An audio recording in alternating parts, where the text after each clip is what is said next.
ప్రియరక్షకుడైన యేసుక్రీస్తు నామములో మీ అందరికీ శుభాభివందనాలు తెలియజేస్తూ ఉన్నాను.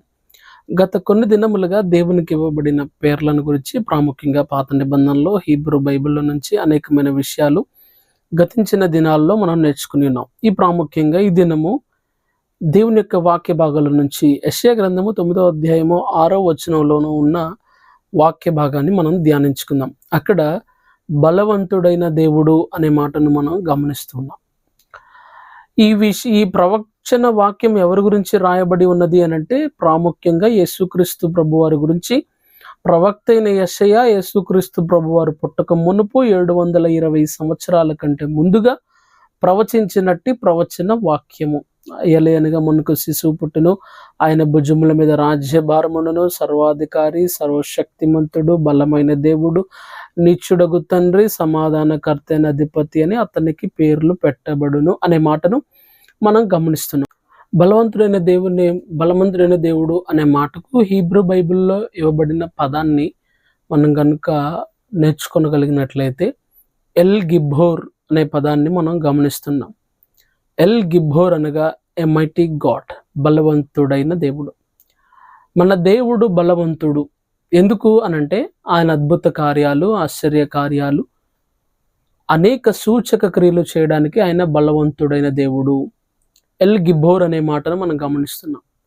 ప్రకటన గ్రంథంలో కూడా ఈ యొక్క మాటకు సంబంధించిన వాక్య భాగాన్ని కూడా గమనిస్తూ ఉన్నాం ప్రియులారా. ప్రకటన గ్రంథంలో ఆయన తన శత్రువులను తీక్షణమైన ఉగ్రతతో, ఆయన ఇనుప దండముతో వారిని శిక్షించును అనే మాటను మనం గమనిస్తున్నాం. మన దేవుడు మన శత్రువులను శిక్షించువాడుగా ఉన్నాడు. ఆయన బలం మన మీద ప్రదర్శించడానికి కాదు, కానీ ఆయన బలం అపవాదిని, అతని అనుచరుల మీద, ఎవరైతే తనను నమ్మరో, ఎవరైతే దేవుణ్ణి ఎరగని జనాంగం ఉగ్రత పాత్రలు ఉంటారో వారి మీద తన తీక్షణమైన ఉగ్రతను కురిపించువాడుగా దేవుడు ఉన్నాడు. వాక్యం ఉంటున్న ప్రియ దేవుని బిడ్డ, మన దేవుడు బలవంతుడు.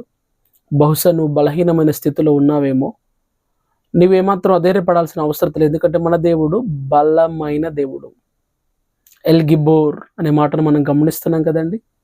ఆ మాటను బట్టి మనం సంతోషించాలి. ఎందుకంటే మన బలహీనతలో ఆయనే మన బలము. అందుకని అపోస్తలుడైన పౌలు అంటాడు, నేను ఎప్పుడు బలహీనుడు అప్పుడే బలవంతుడు. ఎందుకంటే నాలో ఉన్నవాడు లోకంలో ఉన్నవాడి కంటే గొప్పవాడు, బలవంతుడు కూడాను. మన దేవుడు ఎల్ గిబ్బోర్. ప్రార్థన చేద్దాము. ప్రార్థన. పరిశుద్ధాత్మదేవునికి వందనాలు. అనేక దినముల నుండి మీరు తెలియజేస్తున్న అనేకమైన విషయాల కొరకు వందనాలు తండ్రి. ఇంత చక్కటి విషయాలు మేము తెలుసుకోగలిగినట్లుగా మీరు చూపిన కృప కొరకే వందనాలు. ఎందరు మా ప్రియుల దేవుని వాక్యాన్ని వింటున్నారో, బలవంతుడైన దేవుడు అన్న విషయాన్ని ఎల్ గిబ్బోర్ అనే పదం ద్వారా తెలుసుకుంటూ నేను స్తుతించగలిగిన కృపను మాకు అనుగ్రహించినందుకు వందనాలు. ఎందరు బలహీనలుగా ఉంటున్నారో వారి జీవితాల్లో మీరు బలవంతుడిగా ఉండి, వారి బలహీనతల్లో మీరు బలమును అనుగ్రహింపచేసి ఎల్ గిబ్బోర్గా వారి జీవితంలో ఉండమని యేసుక్రీస్తు నామమున అడిగి వేడుకుంటున్నాను తండ్రి. ఆమేన్. God bless you.